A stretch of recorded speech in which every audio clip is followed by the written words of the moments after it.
Good morning, welcome to Sales TV. It's absolutely brilliant to be back here at the GT Studios at Cranfield University. It's a bit of a snowy day, so a bit of a trek to get here. We're here, and we are joined today by a great person. I've had the opportunity to interview her twice, a lovely lady called Kate Philpot, who is Global Vice President of Sales Enablement at Getty Images. Kate, welcome. Hey, good morning, Andy. Thank you for inviting me along. Not a problem at all. Delighted to go through a really interesting topic today. But before we start, Kate is flued up. So if a cough sweep goes in or a Kleenex comes out, bear with, because she's battling through this and doing us a real honour today by kind of coming in to do the show. If it was me, that would be man flu, and I'd be doing it from a hospital bed somewhere. Kate, we're going to talk about why it's so hard to get sellers to change their approach. But before we kind of delve into that, can you tell people a little bit about yourself and the things that you do for Getty? Yes. So I've been with Getty Images for actually coming up to 10 years, scarily. I lead the sales enablement function. We are a relatively small team that we've got. Somebody in Sydney who's responsible for the APAC region, a couple of people plus myself in EMEA, and then actually very recently now 4 people in our Americas region, and we're responsible for everything from onboarding new hires through skills training, manager training, coaching, and manager training specifically with references sales, coaching, and maybe we'll talk a little bit more about that in a few minutes. And then sometimes we also get involved in helping with recruiting, with performance managing. I guess I would say fingers in many pies. Yeah, it sounds like the little Dutch person, actually, the fingers in many pies and dice. Yeah. So yeah, it feels that sometimes. We've talked about this on stage, and this is a wider audience we're bringing this to. But what we want to talk about today is why is it so hard to get sellers to change their approach? So kind of the first question is, what are the biggest issues you hear sales leaders complain about when it comes to sellers' approach to revenue generation? Yeah, and I guess, just to even to back up a step, I think it's probably right that we acknowledge that it's difficult to get people to change, period. And then you overlay onto that, getting sellers to change. A lot of the same reasons show up. But the things that I hear from sales leaders are, for example, that sometimes sellers are more reactive than proactive. So, if there's inbound customer query, jump on it, crack on, turn it around in a super quick time. Yes, absolutely. But the proactivity isn't always there. And maybe the confidence to be proactive isn't there. Being therefore a bit more transactional than is ideal, not having a sufficient level of curiosity, and that is all about the quality of the questioning, which again maybe we'll get into a bit more in a few minutes.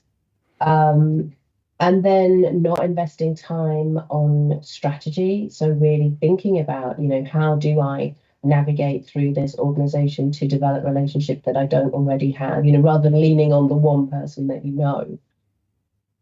And that's a function of maybe not being sufficiently methodical in the approach. And I think that the one thing that I think is most challenging to really address is the absence of a growth mindset. So, it's one thing to show up with some of those challenges. It's another thing to flat out say, yeah, but I like the way that I do things right now. Or, as I guess a lot of people watching this will have heard, yeah, but what I do works for me. As if that's then a flat reason not to at least interrogate, well, what else might I do that might make me more successful? Yeah, I think there's 2 words that, 3 words actually, but in 2 bits. You mentioned curiosity. I wonder if you think that people don't have enough time to be curious, and growth mindset, again, is that grounded in people just don't have enough time to step back and think about, well, where are they today? Where do they want to go as individuals in terms of their skills? Do you have the time to be curious? Those 2 things seem grounded in people probably being too busy to to clear the headspace to think about some of these things? Yes and no. I mean, I think we're all really busy, and I can look at my Outlook calendar over the last couple of weeks, and it would be mostly meetings and not many spaces. Right. But I also think it's a bit of a cop out. If it's important enough, you'll prioritize it, and I say that to myself often because in fact we were talking about this just a couple of days ago in the context of something else. If you don't carve out the time to think, if you don't carve out the time, so if you're going to be curious, what do you need to do? You need to think about the kinds of questions that you're going to ask a customer. If those questions are not sufficiently practiced, that they are front of mind and roll off your tongue in every conversation, then you're probably going to need to prepare them. There's the balance, or just shifting the balance of investing the time in preparing so that you can actually deliver a more efficient, effective call, which ultimately will save you time. That mindset shift is a challenge that I think some sellers struggle to wrap their heads around. But in order to do that, you need to first prioritize being better at generating business. Mm-hmm. And in order to do that, you need to carve out some time in your calendar. So, for example, what I started doing lately is having meetings with myself. And I put into my calendar slots of at least an hour for that very reason, because I think, as we would all acknowledge, 10 minutes between Zoom calls where you've probably got enough time to go to the loo and make a drink is not enough time to do thinking. I was saying to this person the other day, in thinking space, you need time to stare out the window and for nothing really to happen for a little while. It takes time to think. And if you don't dedicate that time, and I'm not sure that I fully subscribe to the fact that people don't have the time. It's just that kind of time is a bit confronting in and of itself. It's rewarding to be busy. It's rewarding to check things off your to-do list. It's not as immediately rewarding to think. And actually, I read there's a really good book. What's the title of it? Hold on, I'm just going to look at my Deep Work. That's it. Okay. By which is exactly about this stuff. That not to spend too much time on kind of some of the theories, but that we have been conditioned over recent years not to spend time on deep work because we're so distracted by stuff. The bells, the whistle, the pings on your phone, the alerts that are flying across the side of your screen. And all of that is actually stopping us from taking the time to do that the really high quality work where proper value is to be found. And linking back to the conversation of a couple of days ago, turning off the alerts, switching off the bells and the whistles and all the rest of it, so that you can stare out the window for a few minutes and wait for an idea to come, is quite confronting. But it's also really rewarding because that's where the value is to be found. I think that's absolutely brilliant. And one of the things, Kate, that we're looking to do with Sales TV and the ISP is each episode have that one takeaway for a salesperson. And I think you've just, I know we're going to uncover more, but the one thing a salesperson could do is absolutely do meetings with yourselves. And that's just a nugget for me. I never put time in that actually that's my time to have that reflection and think time, either for my own research or actually just in my own day. And so there's that one takeaway for this episode. You heard it from Kate. Put meetings in with yourself. So we've talked about... By the way, that's not your lunch. Okay. I think that's the other thing. It's easy to go, oh, well, I'll do that over lunch. No, you won't. You'll be eating your lunch. So it's separate to that. And it's about what you prioritize. That's really, really good. So the next question, we talked about, we asked you what you hear about sales leaders complain about. Typically, how do you see sales managers trying to drive change? Well, I think, again, hopefully people watching this will recognize a long list of KPIs. So, obviously there's the obvious lagging indicator, which is hit the numbers or not, and maybe hit profit if that's a measure that's important to your business. And then there are the leading indicator KPIs, which theoretically tell you whether the numbers are going to come. And that list can get ever longer. So just bear with me. excuse me, more actions, so more things that people are expected to do, and some of those are completely legitimate. In fact, most of that completely legitimate. More focus on it being managers' responsibility to make those things happen. And then, I guess there's the kind of stick as well as the carrot. Well, if you don't do it, then there'll be consequences. Of course, there will. But I'm not sure that, I mean, if I think across all the businesses that I've worked for over the years, I don't know that managing by fear or threats is ever very effective. No, unfortunately, no one told me that, and I'm being very sick. No one told me that until it was too late. I'd already kind of got that kind of, because no one actually coached me. So Yeah, you wear your heart on your sleeve, and if you're under pressure, you just naturally transferred that pressure and threat to somebody else. And actually, if I look back, being very, very transparent, and there was sometimes I now put my head in my hands and go, that was really, really poor behaviour. That such to the point that person actually moved to Australia. Well, it's interesting that you say that, because again, it's a cliche, but it's a cliche because it's true that people tend not to leave the organization, they'll leave their manager. And, sometimes, of course, as organizations, we want to encourage some churn, but there are ways of doing that I think, in a thoughtful and compassionate way. And we'll get on to, what one of the key ways in which you bring that to fruition. But I think a really important question for somebody who is maybe not successful in the role in the way that you want them to be is, what is it about this job that you like? What is it about this job that makes you happy? What is it about this job that makes you jump out of bed in the morning? Because if there aren't some compelling answers to that question, chances are you're not in the right job in the first place. Yeah, and doesn't that lead us back to that? How many people fall into sales? Right? Still today, I suspect a lot of people do, because it is a job which there's lots of them by proportion compared to other jobs, and there's relatively little academic bar to get into them.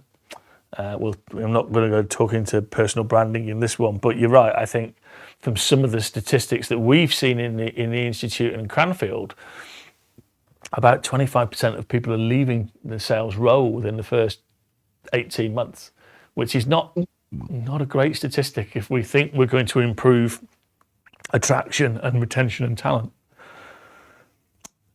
You talked about KPIs, you talked about things that people would recognize that managers do. How successful do you think they are in doing these things? I mean, I think they can be. But for example, you could talk about, well, you need to do X number of dials a day, or you need to do Y number of meetings a month. That's a quantitative KPI. And yes, there's probably some correlation between the number of times that you speak to a customer and the amount of revenue that will result. But what you don't get out of that is any kind of qualitative assessment. So for me, the value is in matching those two things up. One, quantity, and two, quality. Right. And the quality comes through different ways of assessing. So you're starting to potentially signpost here, Kate, an alternative way that people could be doing things. So if there were alternatives that you could recommend to sales leaders and managers, what would they be? Well, for me, one of the most important things that I think we've lost sight of over, well, I said recent times, certainly probably the last 10 years or so, is coaching. And by that I mean really coaching, not giving feedback, not saying to a rep, oh, well, I know what you just did, but here's how I would have done it. That's not coaching. Nor is, we'll do it like this because you'll be more successful. That's not coaching either.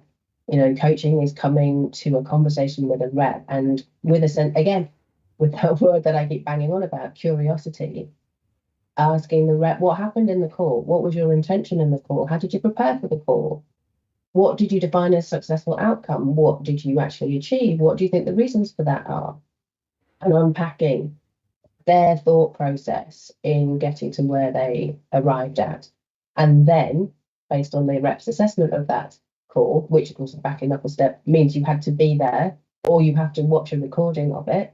You can then get to a coaching conversation which will go in one of two directions. If the rep thinks it was amazing and you don't, then there's a set of coaching questions which might be designed to bring awareness to the fact that there's a gap between their perception and your reality.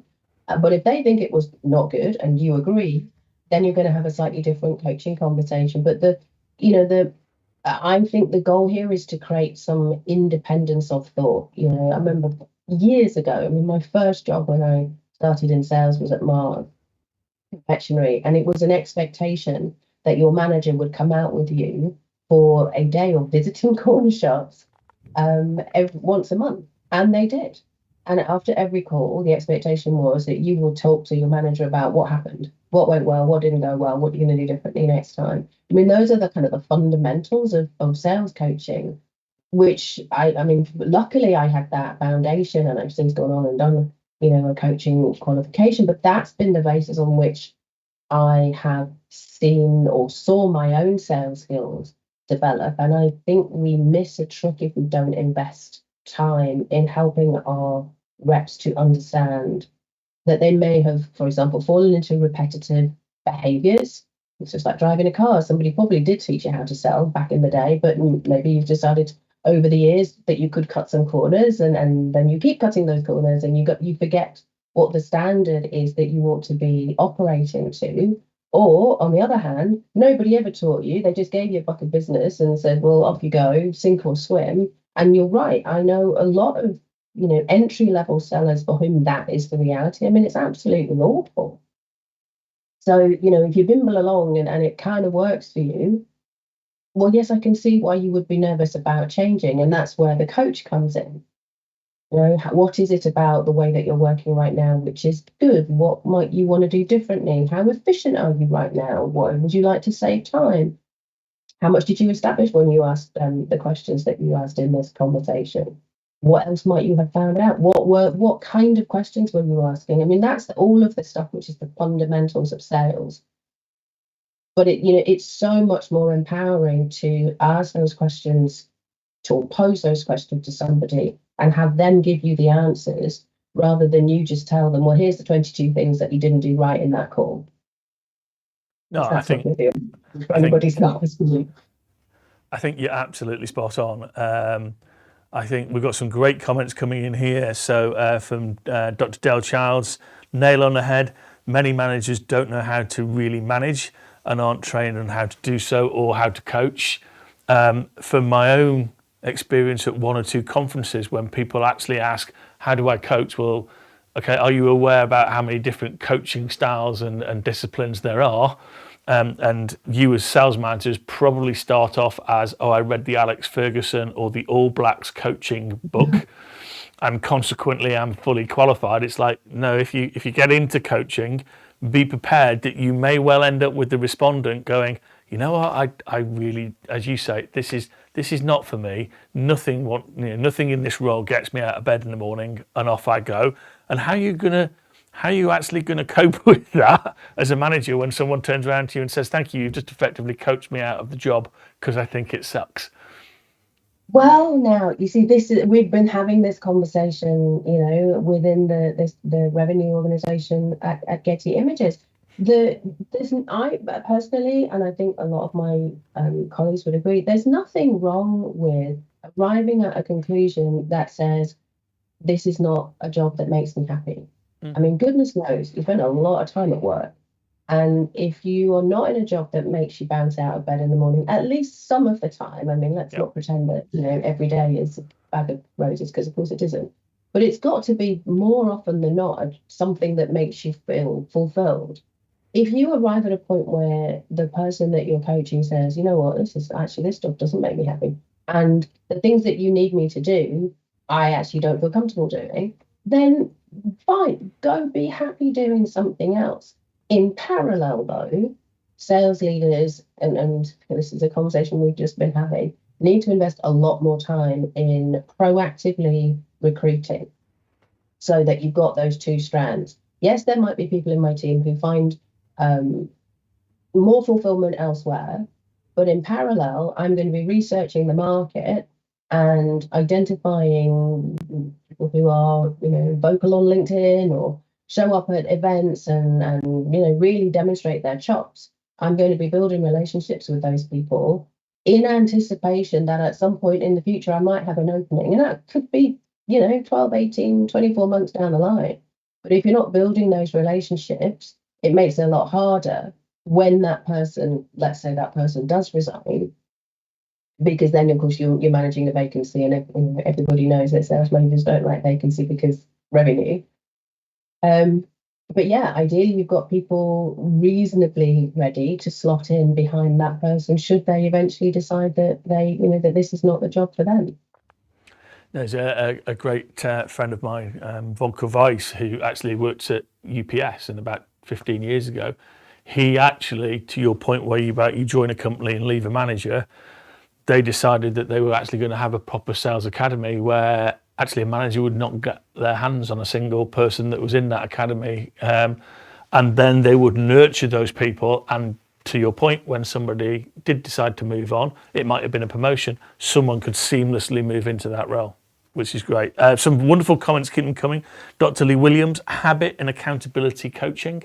How do you actually build that muscle memory up, which is absolutely great. And we have another great one here from Wayne. Great interview. So that's you, not me, because you turned up and you're battling through it. I also feel that coaching should also be delivered on an individual basis, using sales activity performance data to drive coaching conversations.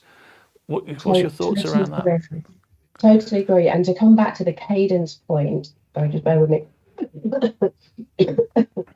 Keep going, Kate. To the cadence point, what we've done as a business over the last couple of years is, number one, we have actually run a program for our managers where we train them on what coaching is.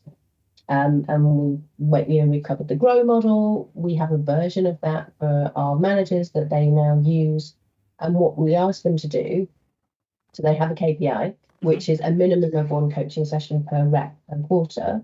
But the expectation is actually that they're doing it monthly and they're using the coaching methodology that they've been trained on. And I'm very fortunate. I hired a sales coach a couple of years ago, and off the back of her success, we've just hired another sales coach. So they are the two people who are now running a program with the managers to train them to be better at coaches. So part one is send me a recording of you coaching a rep, and their coaching is centered on sales calls. So we use Zoom and Salesforce ECI, so Einstein Conversation Insights. Other tools are available to interrogate the data. So you get a sales call, you get insights attached to that sales call. And what that then allows you to do, now it's interesting that Salesforce sell ECI as a coaching tool because you can add comments to what happens in the call. And for me, categorically disagree. That is not coaching, that's feedback. The only thing that makes it coaching is if you take that call, you review the call, both of you, and then you sit down and you have a conversation about what happened, which is what we're doing with the managers. So step one is record yourself delivering the coaching. Then my two coaches have a conversation with managers on a one-to-one basis, Wayne, so to your point. And then over the course of 6, probably 8 sessions, depending on the person, they will evolve their coaching. And then the final stage is that they resubmit a recording of themselves coaching, hopefully with improvement between point 1 and point 2. So we're trying to build that, that coaching muscle to the other point. It's not easy, and I would be lying if I said that, every single manager has just gone, oh my God, this is amazing, where do I sign? Some have really got it, the light bulb has gone on and they have gone, wow, I get this. I see how this is going to make me a more effective leader. And others, it's not that they don't believe that, but it's been harder for them to make it happen. And so they've needed a bit more support. But, the value is actually that the reps are starting to see, so many reps came to sessions with Sam, my coaching in the UK, and I do a fair amount of it myself. The initial meeting was always, oh, that's not what I thought it was going to be. So oftentimes reps in particular perception of coaching is that it's going in some way punitive. I'm only being sent here because I've done something wrong. And when they realize based on the experience that they had that that wasn't how we were going about it, they were a lot more open to the idea of being coached. And when you're able to shine light on areas that they may not be seeing themselves, because, to our earlier point, very rarely do reps come out of a meeting with a customer and give themselves 10 minutes to analyze why the result that they had from that meeting is the result that they had. In other words, what specifically did I do to contribute to this outcome? If they're not taking that time to self-analyze, then how are they ever going to improve? So that's the job of the coach. And now we've got thousands of recordings in our platform that the reps can go back and review. And it's interesting because the way that we have set it up, when the call is coached, the record actually says, manager, I've had the coaching session, and the rep then adds their coaching commitments. With some reps, you can really see progress because that's happening monthly. With others, very, very consistently, same coaching commitments. I need to ask better questions. I need to ask better questions. So at some point, as a coach, you'll be going, okay, so what's stopping you? And that's where you can start to hold feet a little bit more to the fire. So I think what's fascinating about that, we talked about, the first takeaway being, put meetings in with yourself. The second takeaway, if you're a sales rep, is turn up to that with an open mindset, because it's not coaching because something's gone wrong. It is absolutely coaching to help you develop. And if you don't develop, then you're going to stay stagnant. You are not, as a salesperson, going to be at that same place for the next 10 years. To go to Andy, go back to that sporting analogy, which we have lent on heavily in presenting coaching as a possible direction in the business. I can't think of, and I'm sure people watching today wouldn't be able to think of any sports person at the top of their game who doesn't invest in not just one coach but several coaches, or teams rather, several coaches to help them stay there. I mean, it's just unheard of. The tennis stars will have a forehand coach, a backhand coach, a conditioning coach. They invest in people to help them to stay at the top. And to your earlier point about sales being not as professionalized and as maybe as well regulated as it could or should be, these are the kind of things that make a difference. Investing in professional development, it's really important. I think you're absolutely right. I keep saying that as if I've got some sick of, but we think a lot of the same. But just to kind of ground that in some research, there's some, not in sales, but he's a great academic called Anders Ericsson, looks at deliberate practice, exported that into deliberate learning. The point being that it was grounded with athletes, chess players, musicians, aviators, that these people actually take a view that I will do deliberate learning. To that point, I will put time in my own diary to do that learning myself, and I will then practice what I have learnt. In sales, what they've found is they try and leap into deliberate performance, which is back to that point. Is what I'm saying is I don't have time to learn, don't want to set aside time to learn, and I don't actually want to practice. I'm just going to do it on the job. Kate, we've got 1 minute to go. Closing thoughts for me. It does go quickly, yeah? What would be your closing thought for the audience if they were in your position? Oh gosh. I think there's a couple of things. I would say telling is not always the answer. This is adult learning. It's adult professional development.